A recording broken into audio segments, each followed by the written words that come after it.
Well, thank you, all three of you, for such fascinating papers. And it's a shame we didn't have much more time, but we have to live within the space that we have.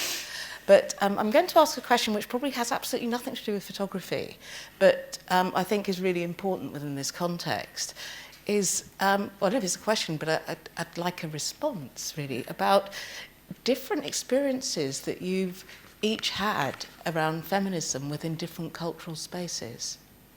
Because I always think about, I think, well, there are lots of different types of feminism, but I always think that, to be a feminist, being male or female, is to actually believe in the rights and also the responsibilities of women. That's just my view. But because I was just struck by what you said, Christine, when you put up that last slide about, the African women needing a revolution like the one that happened in Europe 40 years ago. And then you previously having put up texts of writers around African feminism. Perhaps you could start by talking a little bit to that. Are you asking my own experience? Your own experience, yeah. I think that sums up my experience. So not just in Europe, but I'm also thinking about on the African continent and mainland Europe. Yeah, probably what I should say is that I've never really set out to do these projects with women artists, and also now, obviously working with Zanele Meholi, looking at also at transgender narrative. But I don't know, I just started from the representation of the black body, and my approach has always been to look at the margin. So in a way, when black artists are in the mainstream, I'm looking at something else. But I've had interesting dialogues with peers. B.C. Silva is one of them. I don't think... maybe what I can say is that the complexity is being black as a minority and being black in Africa. It's not the same thing. So there's a feminist discourse in Africa which is going to have different terms from the feminist discourse in the West. And so that in the West we look at class, race, and gender, and but I've had quite a sort of good discourse, I would say. But it's just good dialogue with my peers on the continent, yeah.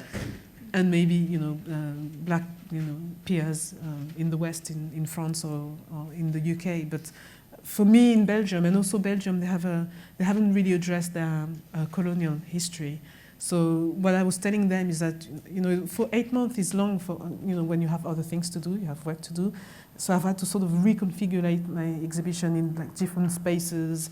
And I was basically telling them, think of the image that you're showing if you're putting the white feminist in a nice space and the black feminist in the lower ground. So, yeah, it's been a politics challenge. with space, really, in that respect.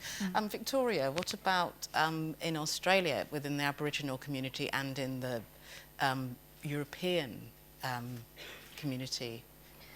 Well, it's two very different worlds. I quoted the Yolngu from Northern Territories, which have their own Arnhem Land is an Aboriginal reserve.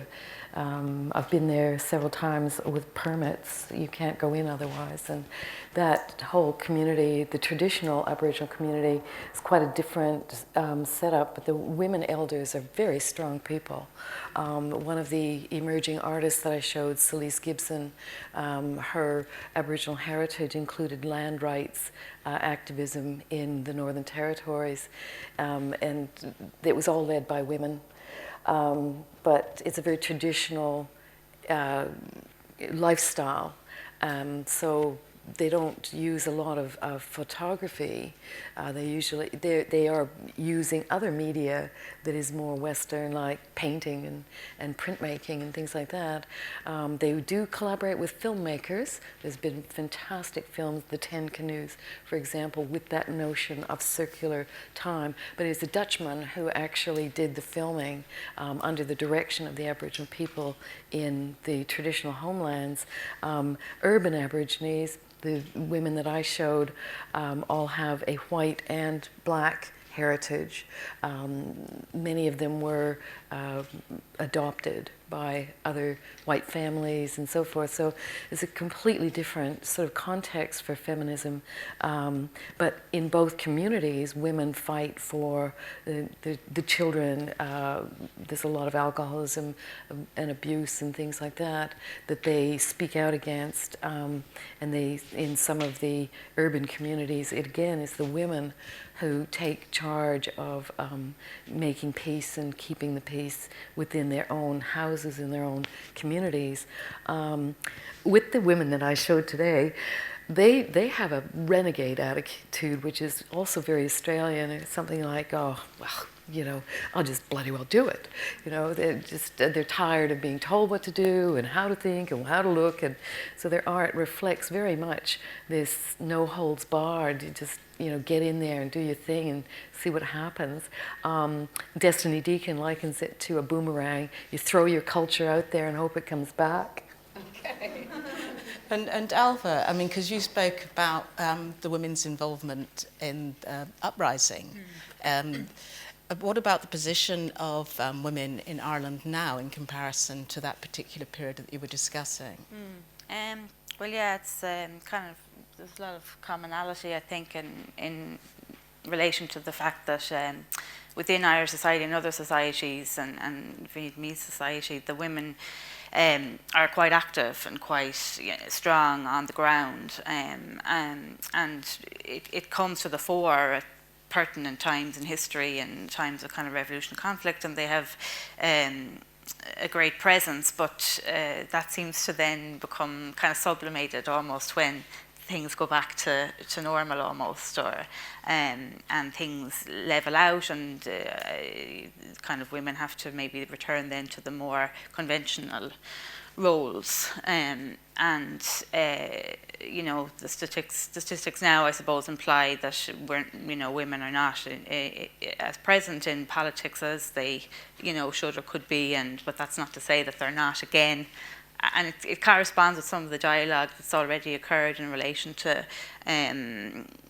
people referencing kind of a lot of, kind of women working. I think Andrea from Washington was talking about women working in the visual arts and retouchers and curators in the past, but then not maybe becoming the leader or not kind of coming to the fore. And then the aestheticization, which also I think was mentioned in terms of Iraqi and his assistant, and the comment which was funny yesterday. He just, one of the things that he said was in relation to her appearance, and I think in the Vietnamese rhetoric, it sometimes revolves around the aesthetic and a kind of an idealized image, which then sometimes camouflages the reality and the harshness of what's actually happening. Yeah, okay. Victoria, you just mentioned very briefly about urban Aboriginal photographers and rural Aboriginal artists. What's the main difference between the way in which they interpret time within the image? I think it's very similar, actually, that notion of time and narrative being something that is circularized. I know I keep using that word circular. I'm hoping everyone understands what I'm saying, is that you can see a story from many different perspectives, and you can see a story differently after it's been told once. The next person adds and embellishes and so forth. And I think that notion of time is very similar from urban and traditional.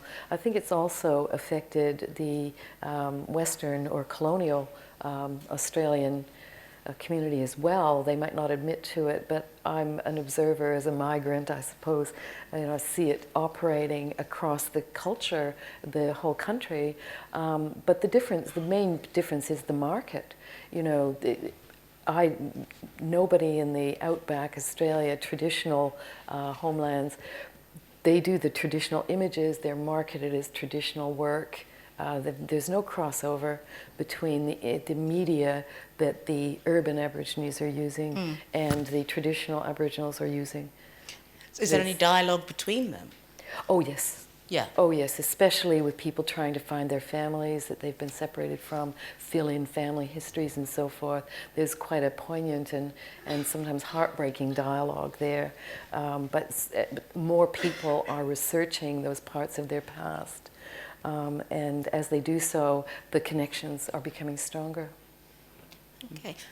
Christine, I was quite interested in sort of like the research that you've been doing around sort of like 80s black art or black photography or whatever was happening at that particular time. And how easy has it been for you to access that material? I mean, my first research was when I worked at the Africa Center in 2001, before the end of the Africa Center. So I looked at the list of exhibitions they had, and as, you know, I sort of did my research at Eyene Library, and in terms of this material, I got it, you know, being interested and writing on that, I wrote a short piece when Lubena and Paul did the exhibition at the Tate, and we connected that way. So I now have access to the archive at Making Histories Visible, you know, at the university at UCLan. So usually I have a conversation with Lubena, and she will, you know, she will say, "Oh, we've got this or we've got that."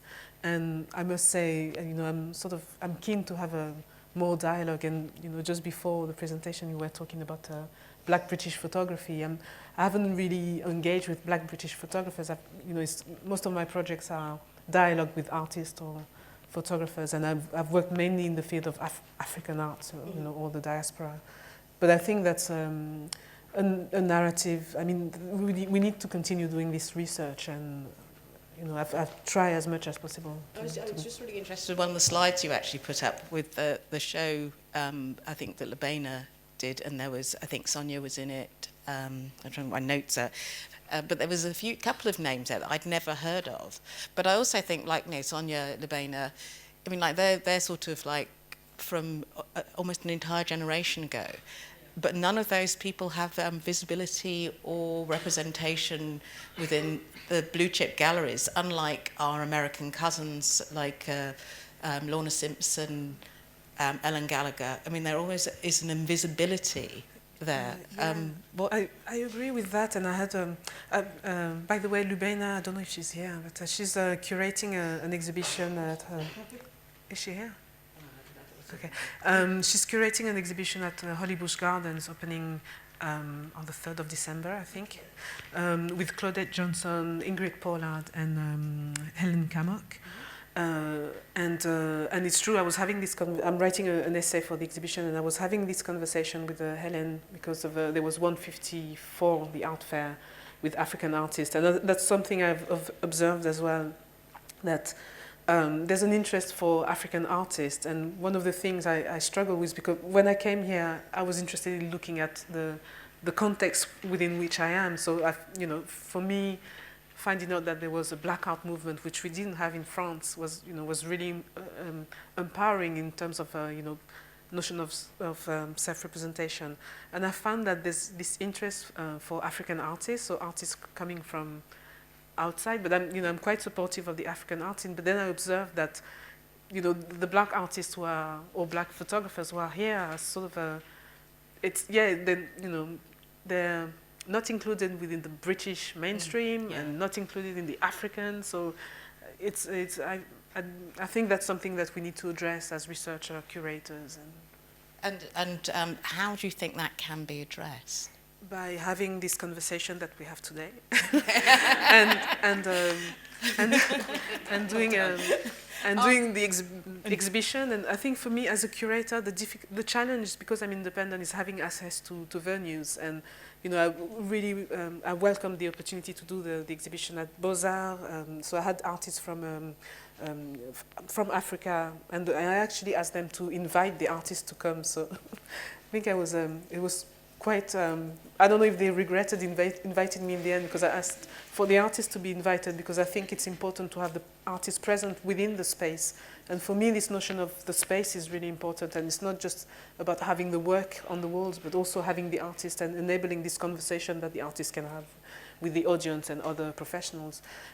So yeah, it's the idea of gaining access to the space and having these conversations with practitioners.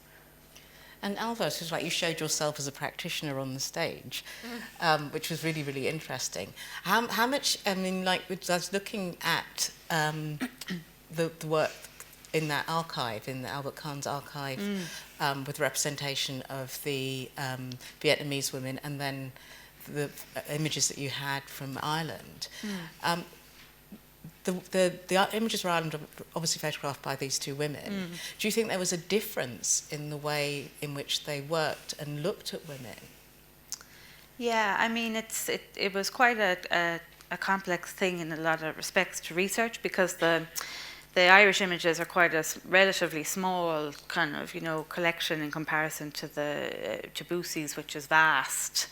And so it really stands out in the Irish collection that, where other people are, are maybe just in passing, that these particular women seem to be sort of, she seems to kind of follow them, or, with the camera a little. And the grandson of Nan O'Toole told me she spent about 3 days, I think, with them, which isn't a lot of time. And in fact, Leon Boosie had been to Vietnam quite a lot and loved the place and had a real connection there. And potentially knew more about the place, but it's disappointing that, I suppose, he's embedded in a conversation that, or was embedded in a conversation that looked at a place like Vietnam in a particular way, and it seemed to override the archive. And I was really taken aback when I went to see the archive, and I mean, many of those pictures are pictures from the screen, because they're re-evaluating their reproduction rights, and they don't give discs of images to researchers anymore. So many of the images I'd never seen before, and the ones that I had seen as published and exhibited, seemed to have the same conversation. But the ones that were in the archive that had never been seen were some, if you pull them out, are kind of quite rich and had represented a similar strength of character as the images that the Irish women took, and I suppose, the French women took in Ireland. So it's interesting, I suppose, that the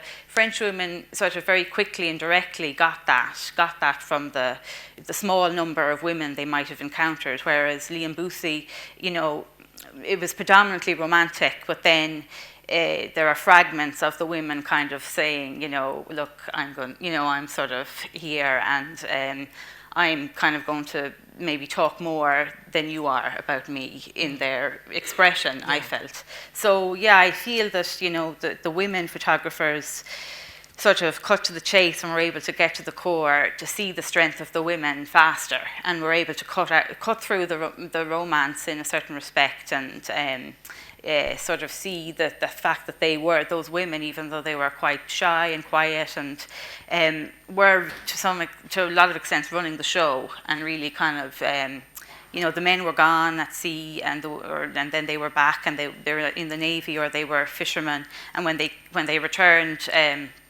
they would bring in the fish, and the women were responsible for selling them, and the men had to go to the women to get the money. So it was very much, they had a very definite kind of role, and I think the women photographers, were able to kind of tap into that much more quickly than, I suppose, for Leon Boosie, it was probably, he had a vast place to explore, and I suppose it was quite a complicated vision, I think.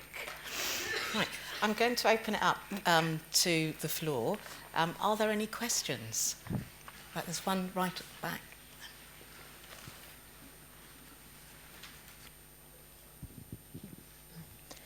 Hi, thank you ever so much for a really, really interesting session. I enjoyed that.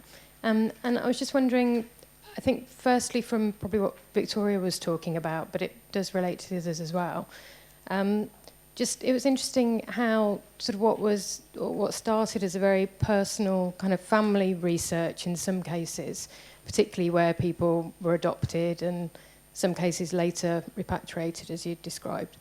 I just found that fascinating how those sort of, as I say, very personal stories then became or fed into much wider kind of cultural stories. And I think, and almost sort of national identity and national research from those individual stories. And I think I just wondered if the panel wanted to comment on the kind of importance of that, particularly where people or individuals' work is used to sort of represent a culture or a place or a time, and the sort of dangers that are inherent in that, in individuals almost becoming not stereotypes, but that risk of the individual being used to represent culture, and that maybe those examples of those personal histories feeding into that is actually one very strong example of where almost the reverse has happened, that the culture, the wider cultural picture has come from the personal story. Who would you like to answer that? Victoria in the first instance, but I Okay. think it does have relevance to the others. Listen, I absolutely agree with you. And many of the reviewers who talk about the work of the artists I showed comment on that segue between the personal and the Australian cultural identity. These stories are numerous. So there may be individual details in the story that are discovered, but they're common to a lot of people. There are 250,000 children that were taken away from their traditional homes. So that's a lot of people that are still discovering. It went through to the 1950s, which is my generation. So those people are still alive and still looking back through those stories.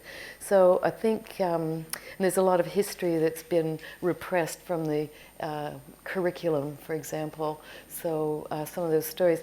And the artists here, they're telling their own stories sometimes, but a lot of the stories they hear from other people. Like Fiona, she made that whole, cinematic sort of series up.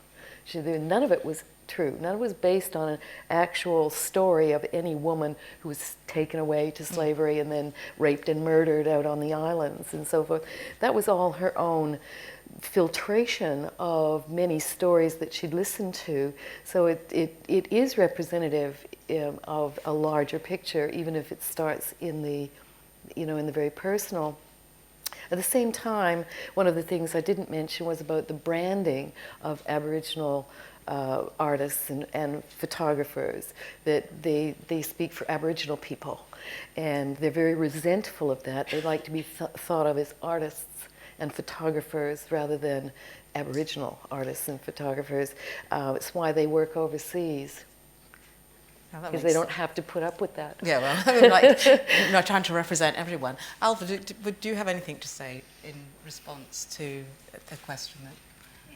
Yeah, I mean, I think possibly, well, in Ireland, what the archive revealed to me was more that it did highlight the identity of women from a kind of a small kind of rural place that weren't visualized before in terms of making them specific.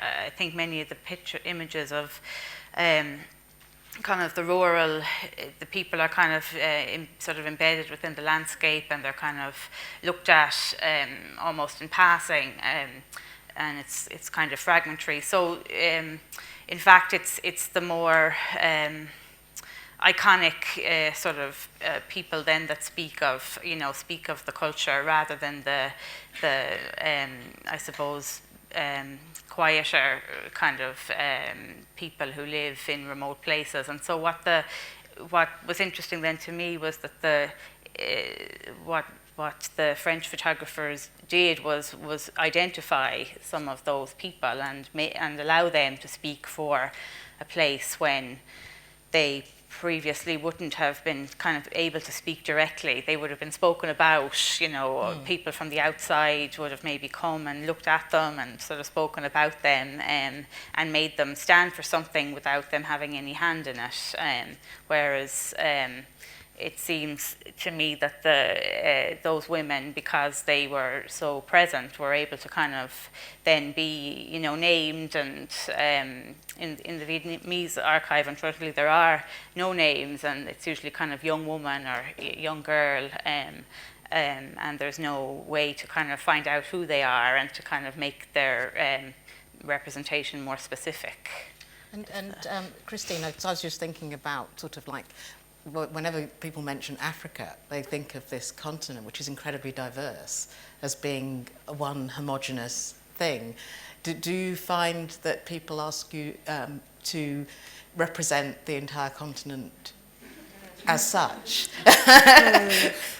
Not so much in exhibitions, but like in writing, like sometimes I receive requests to write a piece on African photography or something, or like, you know, African something, and I think maybe earlier in my career maybe I would have done it, but now, I mean, it's so abstract for me to say. It's like saying European photography, or, you know, or I don't know, Asian photography, and so yeah, and I really focused on, you know, most of my project and my thinking is around themes and practice. So yeah, it's becoming more and more abstract for me to talk about that. Thank you. Does that answer your question? Yeah. I just wanted to say that... Wait for the mic, please. Just to follow up with the discussion you're having here about all of Africa, or regionally and so on, I think in the global sector, the debate has really moved on, that the post-colonial challenge is that to say to London, to say to Paris, you are not the center, because the kind of answers we're getting here are assuming that we are the center, and that these are all the regions. But actually, Shanghai is a center, Bombay is a center, and Bamako is a center, and then this becomes a region. I think that must be recognized. Yeah, and I think that's. Yeah. I mean that's my, in a way, that's my perspective. I gave a talk at a university in Paris in January, and the title of my presentation was something like "Black Culture as a Norm," because basically what I wanted, I sort of shifted the paradigm, and I said, you know, each and every one of us is like, we see the world from our own perspective. So I was, you know, my premise was that my culture was the center and the rest was the margin. So, and that's, in a way, that's how I sort of proceed. See what happens is in our discussions. So no, wait, please. Everything is prefaced here. So you're talking about black, Victoria's talking about Aboriginals, and you're talking about Irish. I mean, it's all got a you know, it's like, it's something plus the photography, or something plus the feminist photography. It's like a labeled issue. I'm getting onto the idea of labels, because I've been working here for years, and this label has stuck with us since we began. But we already challenged this with post-colonialism in the 80s. And somehow it's not, it doesn't seem to leave us. And the issue about, and it's about the knowledge, I mean, that's the problem that we discuss in education, and Anna and Karen are aware of this, that in educating people, we're not spreading the knowledge, so that the people who end up in these institutions as managers, curators, and trustees still don't have it, which is why they need you. You know, like a black person still does black shows, right? Who's going to ask you to come out and do a white show? Yeah.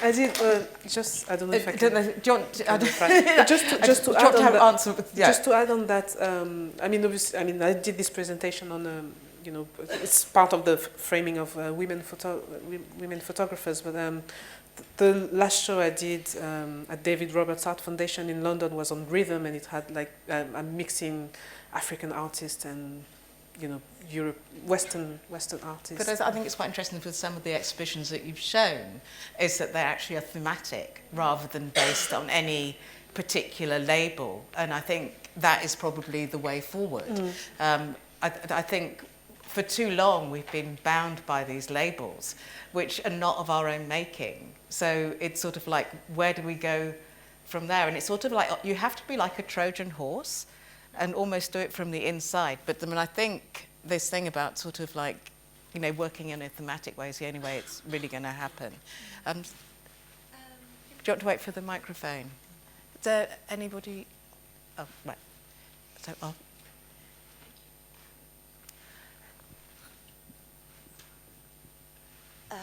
hello, is it on? Yes.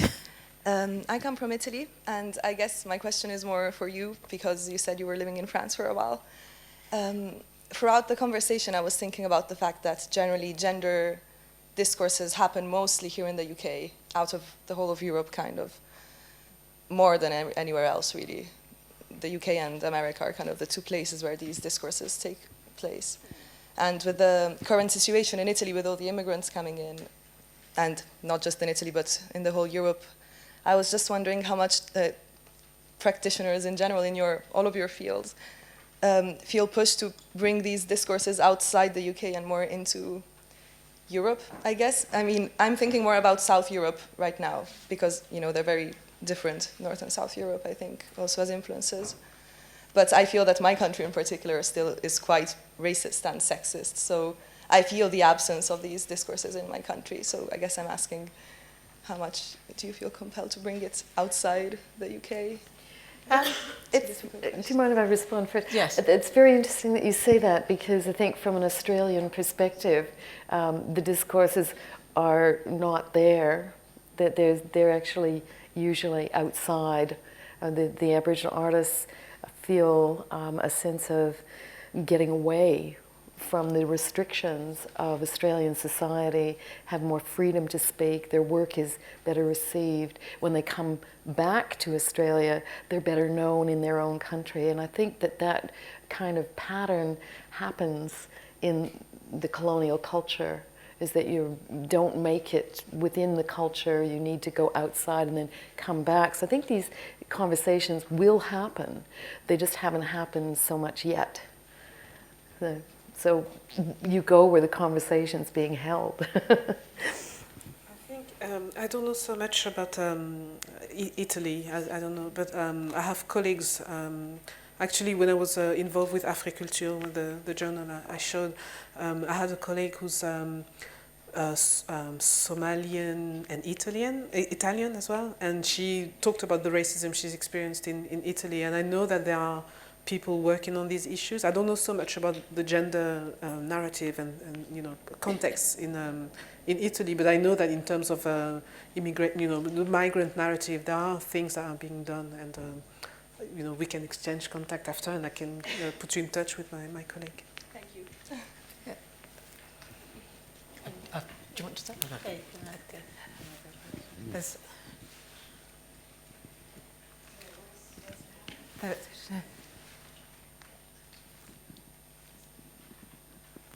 Hi. So I just had a question, Christine, with your last slide. I was very struck by your last slide, but also what you said, you're sort of sharing your inner musings in reaction to what this woman, her reaction to your show, is that, have I failed? And I thought it was really interesting, your use of the word fail, because it also kind of harkened back to a slide from Victoria's presentation where, I can't remember the name of the artist, where she disappears. And the disappearance isn't, of course, it's not our reality. You've always been there, but you were just not seen.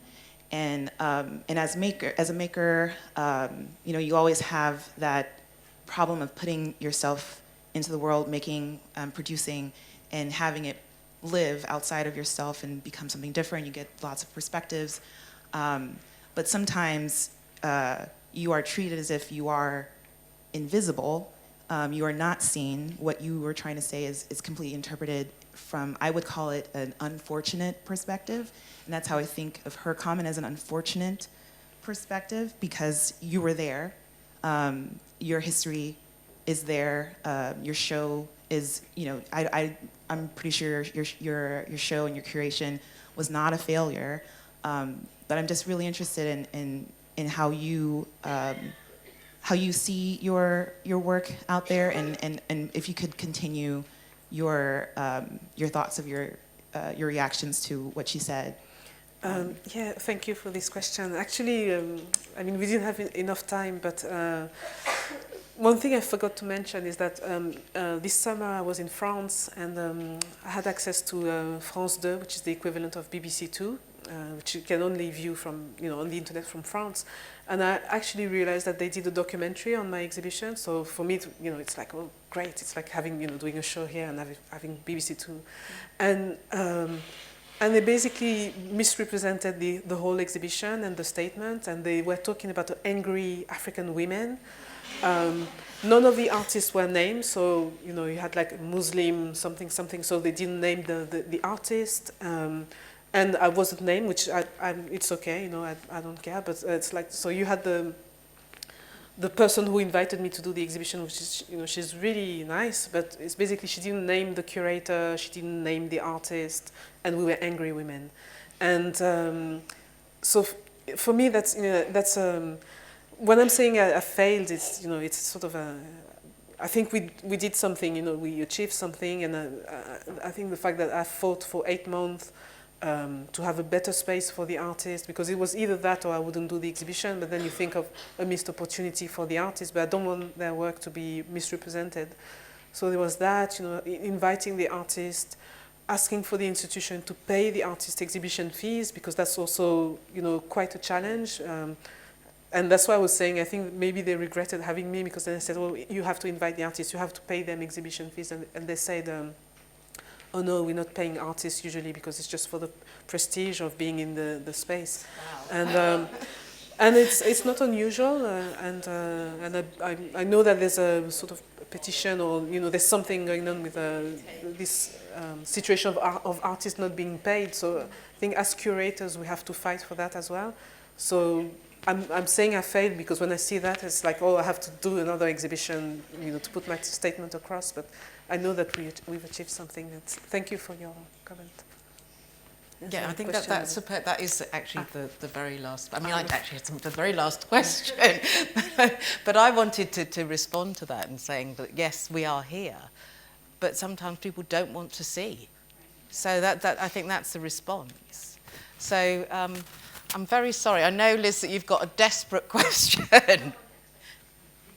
Can I take, Liz, one question? Go on. Liz, what? Thank you.